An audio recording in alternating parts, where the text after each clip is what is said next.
Welcome to Book Summaries. Dear friend, today Book Summaries will take you through a summary of the book, The Richest Man in Babylon, by George Samuel Clayson. In this book, the author presents simple yet reliable and incredibly safe principles of wealth building. These secrets are easy to follow, but if you don't adhere to them, you may face complete failure.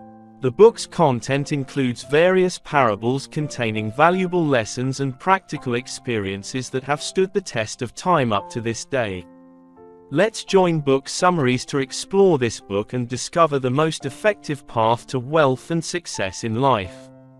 This book will take readers back to ancient Babylon, the birthplace and cradle of fundamental financial principles that modern people have learned and applied worldwide. In ancient Babylon, there was a man known for his great wealth named Arkad. He was well known for his generosity and kindness to many people and was very liberal with his loved ones and family, not hesitating to spend on himself and those around him. Despite his generous spending, Arkad's wealth continued to grow steadily. One day, a few of his childhood friends came to him and said, "Arkad, you have become much wealthier than us. You've turned into the richest man in Babylon, while we are still struggling with the hardships of everyday life. You are always dressed in splendid garments and enjoy lavish feasts, while for us, having just a simple piece of clothing and enough food to fill our stomachs is already a blessing." They continued, "Arkad, when we were young, we were all the same, learning together, playing together, in both study and games. You weren't any better than us. When we reached adulthood, you weren't a more distinguished citizen than we were. From what we can see, you didn't work harder or more honestly than us either. So why is it that you get to enjoy so many of life's blessings, while we, who are just as deserving, have been abandoned by fate and pushed around in this life of hardship?" Arkad softly said, "If you all, even until now, are still living in such a temporary and hand-to-mouth manner, it is because you have not learned, or refused to learn, the secrets of becoming wealthy and are not willing to follow them. The goddess of fortune never grants anyone complete and perfect blessings. Instead, she will destroy those who don't sweat to welcome the rain and live under the golden rain falling from the sky. She punishes those who squander their wealth until it's exhausted by abandoning them, leaving them drowned in relentless regrets for their inability to fulfill their desires and dreams. However, there are also people whom she favors, but they turn themselves into misers, living stingily, hoarding money without daring to spend a thing on life, knowing they lack the ability to earn money, yet still indulging in wasteful spending. They end up haunted by the fear of thieves and trap themselves in a life of extreme deprivation, eating and dressing poorly. There are also those who rise thanks to luck, with little effort put in, but they still understand that they need to continue working to accumulate more wealth.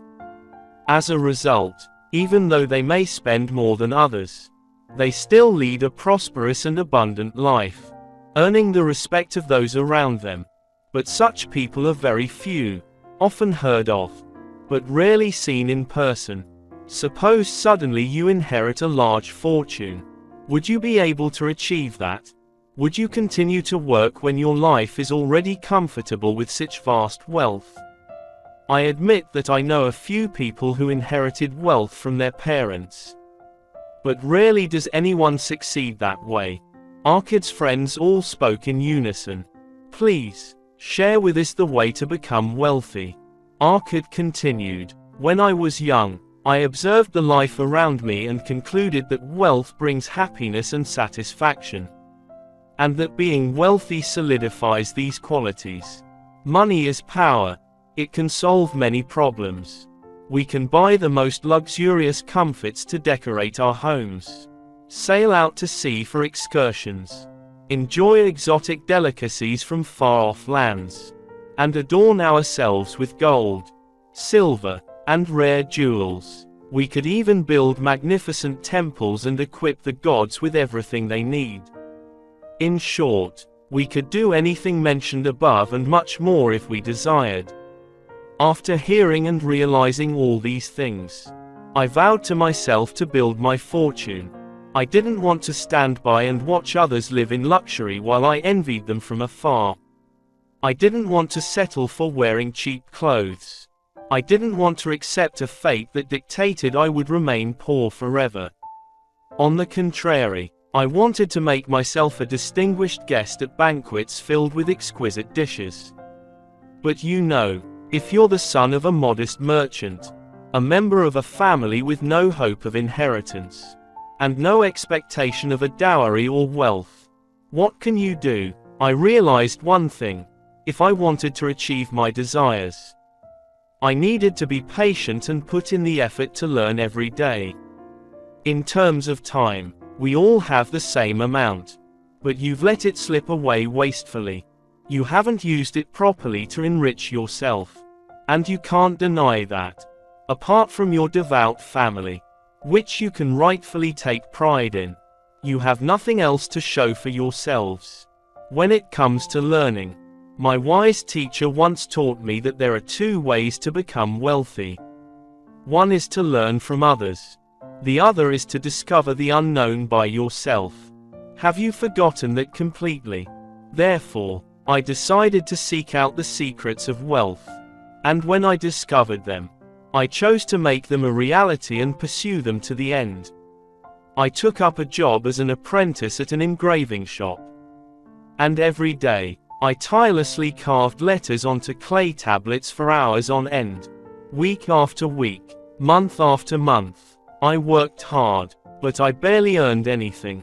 The money I made was consumed by food, clothing, offerings to the gods, and other miscellaneous expenses. But I was determined not to abandon my goal of becoming wealthy. One day, a man named Algamish brought money to the shop. He asked me to carve a copy of the 9 laws of taxation. With his request, I was given 2 days to complete the task, and if I finished on time, I would receive 2 coins. So, I worked day and night, but the laws were so long that by the time Algamish returned, I still hadn't finished. Algamish was furious. If I were his slave, I would have surely received a beating. But I knew he wouldn't dare. So I wasn't afraid. I took the opportunity to boldly ask him, "Sir Algamish, everyone knows you're a wealthy man. Please, reveal to me your secret of getting rich. In return, I will stay up all night to carve the letters. And I promise to have the work completed by tomorrow morning, with the golden words delivered to you." Algamish smiled and replied, "You, a poor man, also have the ambition to become rich. Very well, I accept your proposal." That night, I worked tirelessly, carving the letters, even though my back ached and the smell of the lamp's wick gave me a headache. My eyes grew weary, and at the break of dawn the next morning, Algamish returned. I had all the clay tablets ready to deliver to him as promised. Confidently, I asked, "Now, please tell me what you promised." Algamish looked at me with sharp eyes and lowered his voice, speaking each word clearly. "I found the secret to becoming rich. Save 1/10 of what you earn. And you must do the same." Algamish continued to gaze at me with eyes that seemed to pierce my soul but said nothing more. I asked, "Is that all?" Algamish replied, "That is enough to turn a shepherd into a lender." I then asked, "Why don't we just save all the money we earn?" Algamish replied, "Don't you pay the tailor for your clothes? Don't you pay the shoemaker? Don't you buy food? Can you live in this great city of Babylon without spending money? Look back at the past month. Do you have any coins left? What about the past years? How foolish. You spend all your money on others, yet you have nothing left for yourself.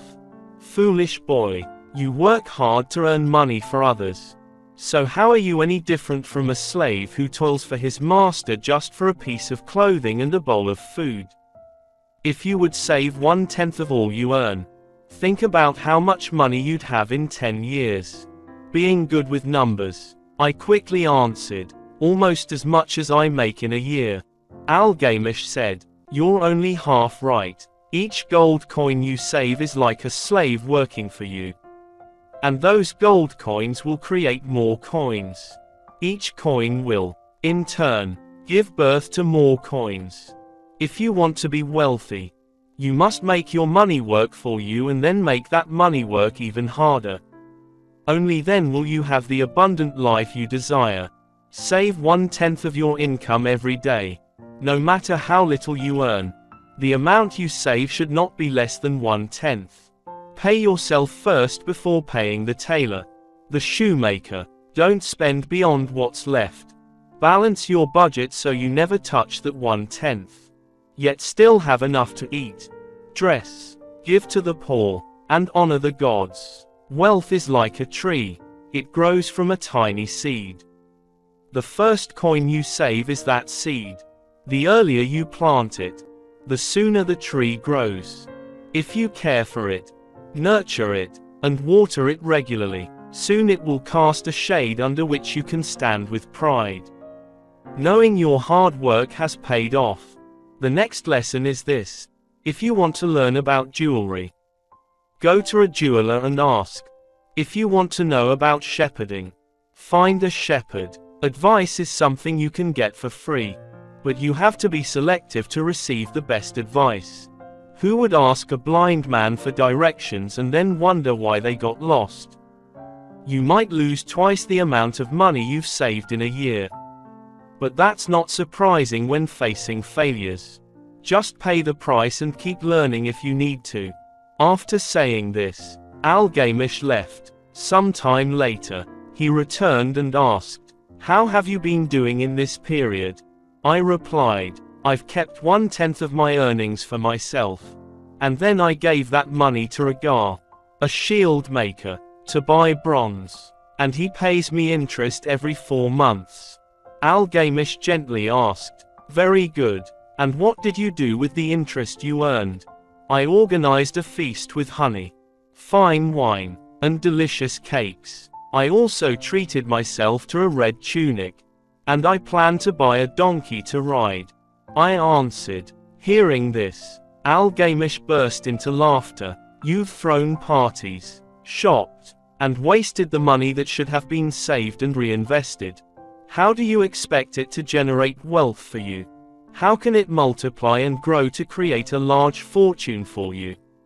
First, you need to make your money produce offspring. And then those offspring should multiply into an army that works tirelessly to generate profit for you. Only then can you indulge in parties and luxuries without regret." After saying this, Algamish left again. It wasn't until 2 years later that Algamish returned. This time, I noticed that the old man had aged significantly, with more wrinkles on his face and less brightness in his eyes. As soon as we met, Algamish asked me, "Arkad, have you become as wealthy as you wished?" I replied, "Not quite as much as I hoped. But my capital has grown considerably and continues to increase." Algamish then said, "Arkad, you have learned how to earn money. Keep it, and use it wisely. Therefore, I see that you have the ability to take on a greater responsibility. I am growing older every day, and my sons only know how to spend without thinking of making money. I fear I no longer have the strength to manage my assets and lands. If you agree to go to Nippur and oversee my lands there, you will receive a share in the future." So, I packed my belongings and set off for Nippur. As Arkad finished telling his story, one of his friends remarked, "You were truly fortunate to inherit a fortune from Algamish." Arkad responded, "The only luck I had was the desire to become wealthy before I met him for the first time. For 4 years after that, I diligently saved 1/10 of my income. Doesn't that prove that I had a clear specific goal and pursued it to the end? Do you think a fisherman who spends years studying the habits of fish and then casts his net at the right moment is merely lucky? Opportunity is a proud goddess who never wastes time on those who are unprepared. He persisted in his dream of becoming rich, even after losing all his savings in the first venture. How many have the courage to do that? Another person added, determination. Arkad disagreed. Is that really the case? Does he think that determination can help someone lift a burden that even a camel would struggle with? Or pull a heavy object that even an ox would surrender to? No, right, determination, in my view, is about persistence in pursuing goals, setting tasks for oneself, and completing them. If I set myself a task, no matter how trivial, I will persist in accomplishing it until it is done. If I don't, how can I have the strength and willpower to pursue and achieve larger goals? Another person spoke up. If what you say is true, it sounds correct and makes sense. But if everyone could do it, where would the wealth come from to distribute everywhere? Gold always appears in places where people know how to make a living. Arkad responded, if a rich person builds a house, does the amount of gold he spent just vanish? Of course not. He pays the bricklayer, the mason, and even the interior decorator. Anyone who puts in effort to complete the house gets a share of that gold. When the house is finished, surely it is worth the gold spent on it. Surely the land it sits on is more valuable because of its presence. Surely the adjacent land benefits as well. Wealth increases in a miraculous way, and no one can predict its limits. So, according to you, what should we do to get rich? You should follow the philosophy of Algamish. Set aside 1/10 of your savings. No matter if it's morning, noon, afternoon, or evening. Always remind yourself of this principle until it stands out like a blazing line across the sky. Internalize this principle and never forget to save 1/10 of your income. That is the first thing to do. With the remaining money, you must plan your spending wisely within that limit. Soon enough, you will know what it feels like to own your own asset.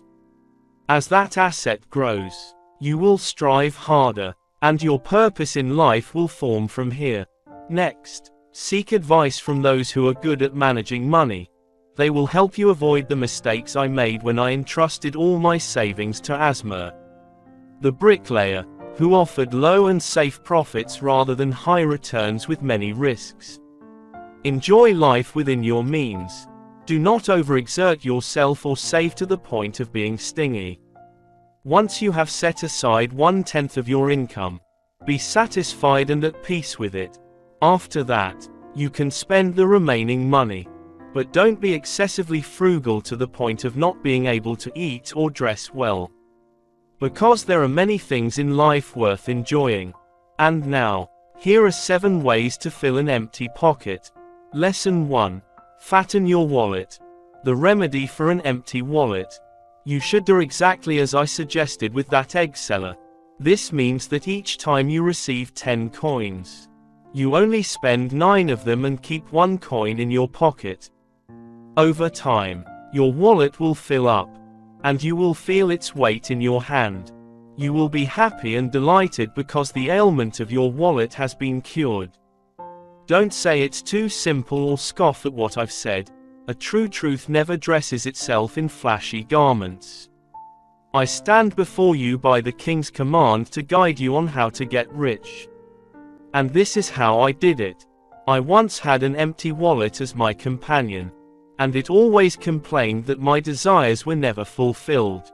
But then I started saving 1/10 of my income, and my wallet began to fill up.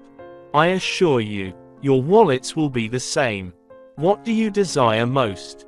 Expensive jewelry, gourmet food, trivial things that soon fade into oblivion, or wealth, gold, silver, land, livestock, goods, investments that yield long-term profits? Here's the deal. Use 9 parts of the 10 coins in your wallet to meet your essential needs. And take the remaining 1 part to acquire the assets mentioned above. Thus, the first remedy for an empty wallet is to take out only 9 coins each time you put 10 coins in. Lesson 2. Control your spending. Human desires are endless. Like weeds, if a farmer lets their guard down for just a moment, the weeds will spread uncontrollably, taking root wherever there is space. You have a long list of dreams, but you will only be able to turn a few of them into reality. Make a reasonable spending list and commit to cutting unnecessary expenses. The hard-earned money you make should be used wisely, not wasted on frivolous luxuries. List your expenses on a piece of clay. Then choose the items that serve your daily essential needs, along with a few others related to personal interests, all within the framework of 90% of your allowable income. Be determined to eliminate the remaining items, viewing them as countless unfulfilled desires. Don't regret it. Never touch that 10%. Continue to practice sensible spending. This is the second remedy for your light wallet. Plan your spending so that the amount you allocate for daily essentials, personal interests, and legitimate wishes does not exceed 90% of your income. Lesson 3. Making gold profitable. Learn how to invest wisely so that your savings can grow and multiply. The profits generated from these investments will continue to grow with each subsequent investment, ensuring you always have a rich source of income and continuously increasing assets. Lesson 4. Learn to preserve your assets. The first principle of wise investing is to ensure that your capital is not lost. If you invest all your money into an opportunity that promises high returns while your capital is at risk, is that wise? Absolutely not. The highest penalty for recklessness is the risk of significant losses and capital depletion. You should thoroughly research before investing your capital in any opportunity. Do not nurture the mindset of wanting to get rich quickly, which can cloud your judgment due to lofty profit promises. Before lending money to someone, ensure that they have credibility and the ability to repay. To avoid the situation of giving away assets that you have worked hard to accumulate. Before deciding to invest your capital, you must thoroughly investigate and anticipate potential risks. The takeaway here is not to put all your capital into an investment without fully understanding and assessing the potential high risks, so you do not fall into the trap of what is called high-profit investment. Refer to the advice of those with extensive investment experience. Using money in a way that generates profit is crucial. Such advice is free, but its value is equivalent to the amount of gold you intend to invest, as it will help you avoid losses. Lesson 5. Buy your own home. You can use your savings to purchase your own home, which is a reasonable expense. If you lack the funds, you can seek out lenders who always have money available for those wanting to own property. Borrowing means you have to pay it back, of course. However, the money you repay to the lender is not the same as paying a landlord. When you borrow, the amount you owe decreases a little with each payment, and in just a few years, you'll be debt-free. In contrast, when renting, you will keep paying indefinitely, and the home you live in will never belong to you. Once you have your own home, you'll feel secure, no longer worrying about being evicted for late payments or having a lease abruptly terminated because someone else offered a higher price. From then on, you will only have to pay taxes to the king. Lesson 6. Ensure future income. Everyone goes through various stages in life, from childhood to adulthood and eventually old age, which is unavoidable unless faced with an untimely death. Therefore, you must prepare some form of income to rely on when you get older. This income is essential for 2 reasons. First, to support yourself when you can no longer work, And second, to provide for your family in case they are suddenly unable to take care of you. There are many ways to secure future income.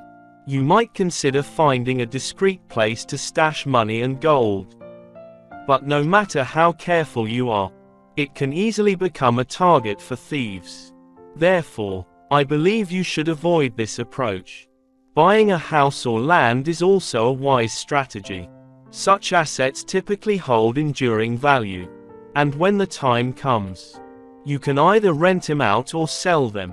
You could also lend money to others. I know a shoemaker named Anson who told me not long ago that for 8 years, he lent a person 2 coins every week.